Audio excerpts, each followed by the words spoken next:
Hello and welcome back to another video. In this video we're going to have a look at the RCRacing aluminium tyre mounter. So I've been interested in this for a little while. I've seen it online a while back actually, and I don't know if anyone's as OCD as me about putting tyres on, but I always worry that the tyre's not sitting on the wheel quite right, and you know, when you stretch it on, it might be a little bit one way, a little bit the other.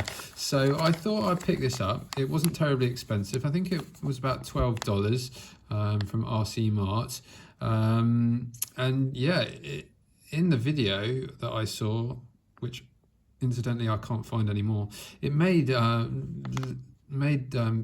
putting tyres on look like an absolute breeze. So I thought I'd get it, thought I'd give it a go and see what it's like. So here it is, nice little piece of kit. Now I have to admit, it is a good few weeks since I opened the packet. I thought I'd give myself just a little bit more time to have a play with it and really get a feel for this, to see if it was something that I really liked, and before I gave my opinion on it. Taking a quick look at the quality, not bad.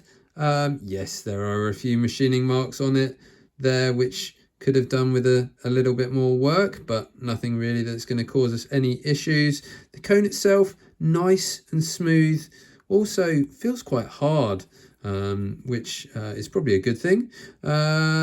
We've got these grooves here. I will go into those in more detail in just a moment, and underneath, nothing really going on there. Underneath the cone we have an axle shaft and two bearings. Again, is what it is really. Basic principle of it is that this cone here is going to sit on top of our wheel, and then just help our tyre slide on to our wheel over the tyre tape or glue and get it seated nicely. Okay, so now we're just going to run through the process of mounting a tyre using this RCRacing aluminium tyre mounter, and along the way I'll go through a few of the pitfalls that I've found with this product. So first things first, we're going to install our bearings into our wheel. Our wheel can then sit on the shaft. Our cone is going to be placed over the top of our wheel, and there lies my first issue with this product. Now, it all comes down to wheels. Standard Kyosho wheels, GL racing wheels, and then this is a reflex wheel with that outer lip on the front edge there. Now, Kyosho wheels work absolutely fine. It sits in there into that lip and there isn't an issue. Same with GL. It's a little bit, the GL wheels are a fraction larger in diameter, and I mean like a hair. So it does kind of sit on there, but as you can see, it slips off relatively easily. However, if you are using something like these reflex racing wheels that have this outer lip on,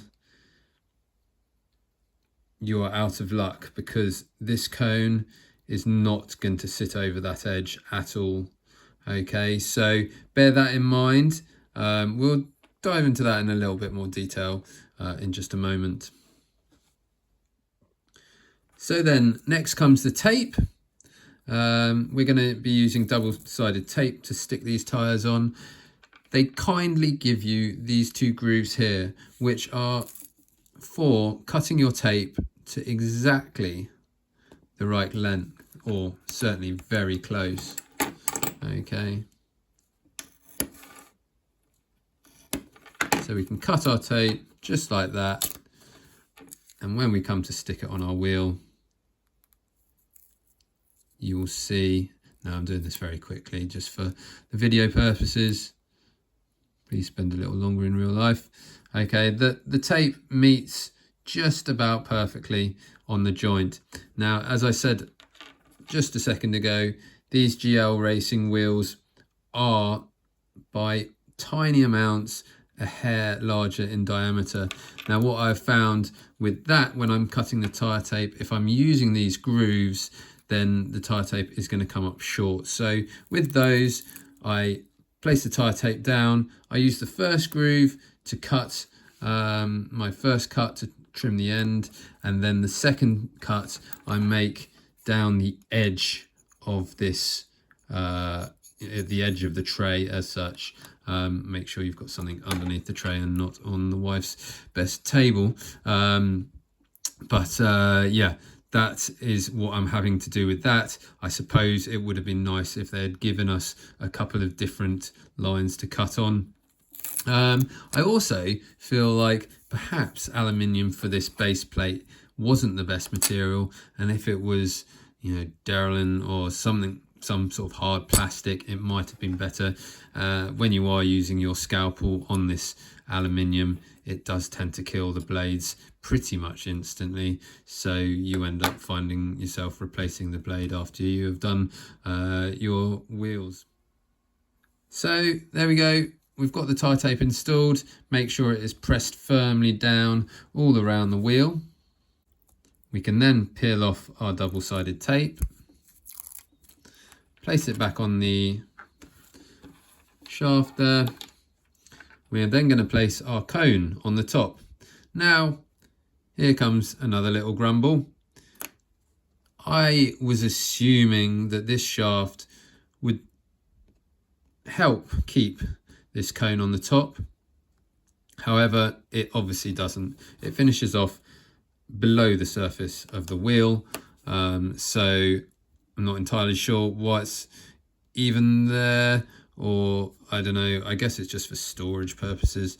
However, I personally would have preferred that to come all the way up so that you could screw the cone on the top. It would also have then made more sense when it comes to these wheels. The cone could have been the same diameter, and we wouldn't have had the issue that the cone just floats around and is a royal pain to try and keep in place while you put the tyre on. So yeah, anyway, there you go. So we'll go back to the Kyosho wheel, place the wheel on the axle, cone goes over the top. So we are then going to use our lubricant. In this case, I'm going to use a 70% IPA spray.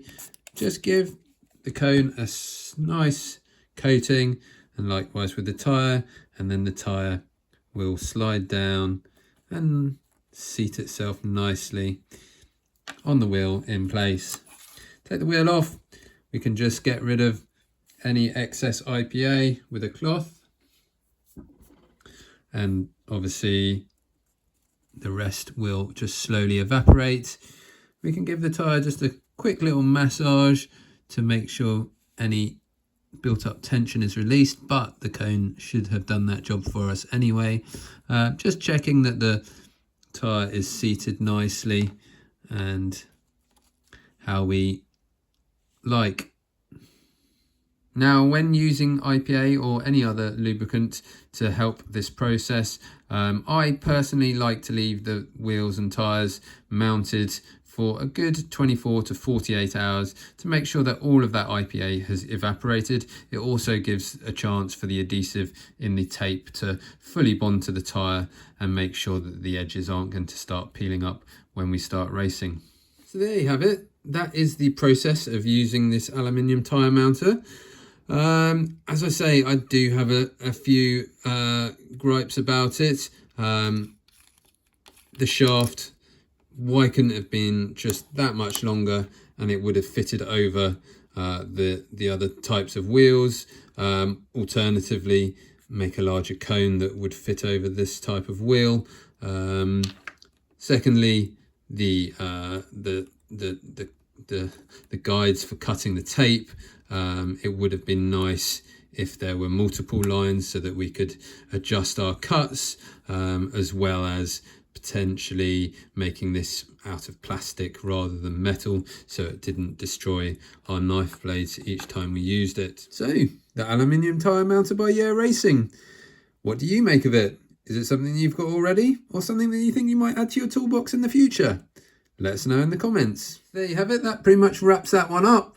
Please give us a thumbs up if you found this useful. share it with your friends, and please subscribe if you would like to see more content like this in the future. Thank you very much for watching. Have fun at the track, and I will see you next time.